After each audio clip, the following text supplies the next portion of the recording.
कुंवारे रह गए 2500 उत्तर प्रदेश के दरोगा, उप निरीक्षक, और शेष की शादी का मुहूर्त ही नहीं आया।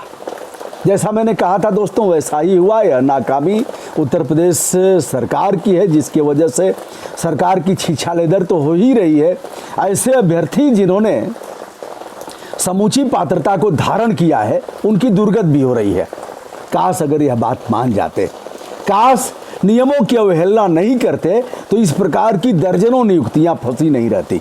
हम बात कर रहे हैं उन दरोगाओं की जिन लोगों ने ट्रेनिंग पूरी कर लिया है और जो फाइनल परेड होता है उसे रोक दिया कोर्ट ने, सुप्रीम कोर्ट ने।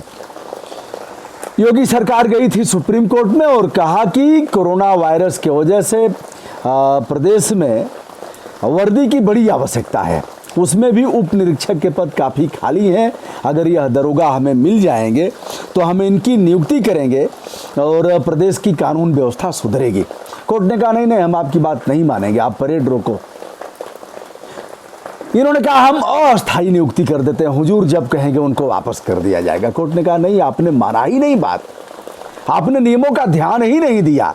दोस्तों, यह 2 जजों की खंडपीठ थी जिस पर हम चर्चा करेंगे। 2487 पद थे दरोगाओं के, जिनकी ट्रेनिंग लगभग पूरी हो गई है। परेड वर्दी की कसम खा करके क्षेत्र में उतरते हैं कि हम कानून व्यवस्था की रखवाली करेंगे, हम नियमों का उल्लंघन नहीं करेंगे, हम जो भी करेंगे विधि सम्मत करेंगे, मानव अधिकार का संपूर्ण रूप से पालन करेंगे, ऐसा कहा था, ऐसा कहा जाता है। यह 2487 जो ट्रेनिंग कर लिए हैं दरोगा, उनके पद हैं। दोस्तों, बताते चलें, आपसे पहले भी हमने कहा था, यह जस्टिस यूयू ललित और जस्टिस विनीत शरण की कोर्ट ने ऐसा किया है। उन्होंने कहा कि हम जुलाई में इसकी सुनवाई करेंगे, लेकिन यह बात तो हम नहीं मानेंगे, चलिए हटिए। वापस आ गए मुंह बना करके। मैंने पहले भी वीडियो करके यह बात कहा था, मैंने कहा था कि जो ट्रेनिंग कर रहे हैं उनका भी भविष्य अधर्म में है और जो ट्रेनिंग नहीं कर पाए हैं उनका भी भविष्य अधर्म में लटका हुआ है, क्योंकि नियमों को इन लोगों ने ताक पर रख दिया। नियमों को ताक पर रखा कैसे?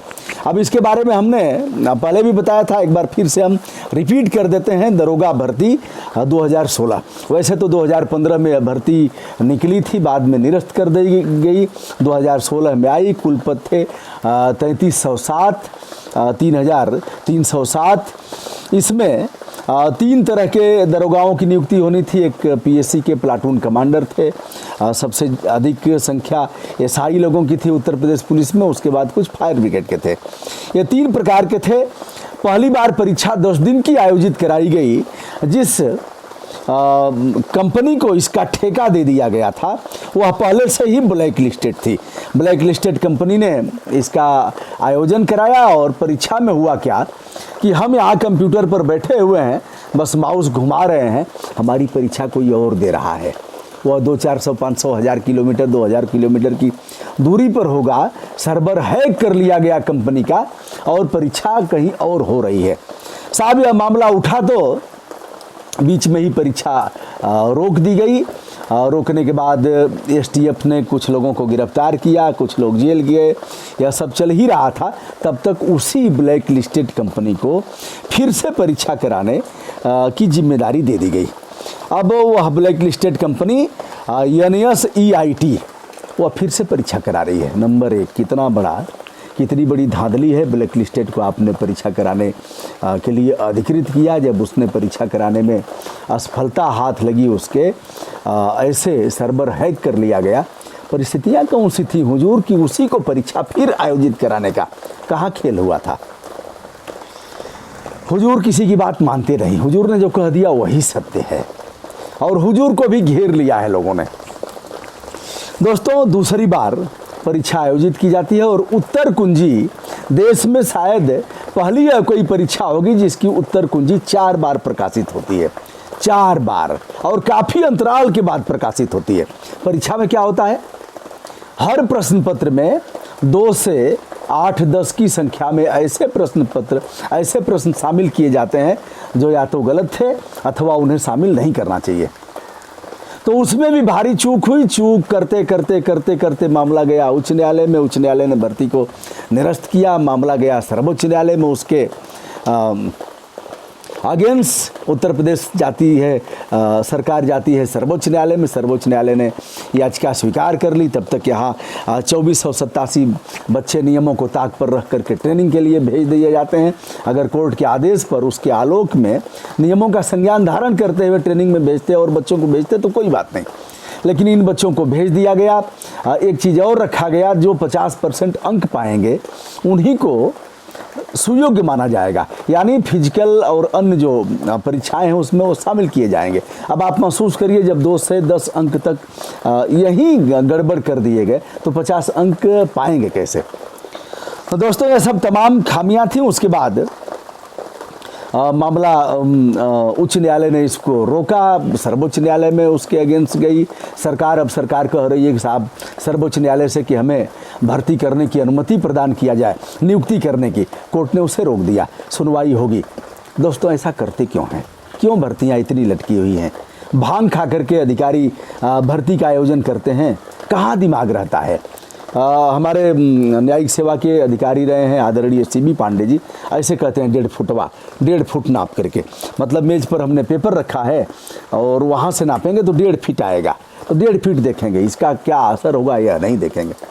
क्यों ऐसी कमियां रखी जाती हैं? चाहे 69,000 भर्ती होगा, चाहे रेलवे की भर्ती होगी, लेखपाल की भर्ती होगी, अन्य भर्तियां जो तमाम भर्तियां लटकी हुई हैं, सहायक लेखाकार और इन लोगों की भर्तियां हैं, क्यों ऐसा हो रहा है? दोस्तों यह विचारणीय प्रश्न है, जो जहाँ से है उसको आवाज़ उठाना चाहिए। इसी सरकार का दोष नहीं है, तमाम सरकारें इस प्रकार की चूक करती हैं नियमों में, इस तरह की नियमों की अवहेलना करती हैं कि भर्तियां लटक जाएं।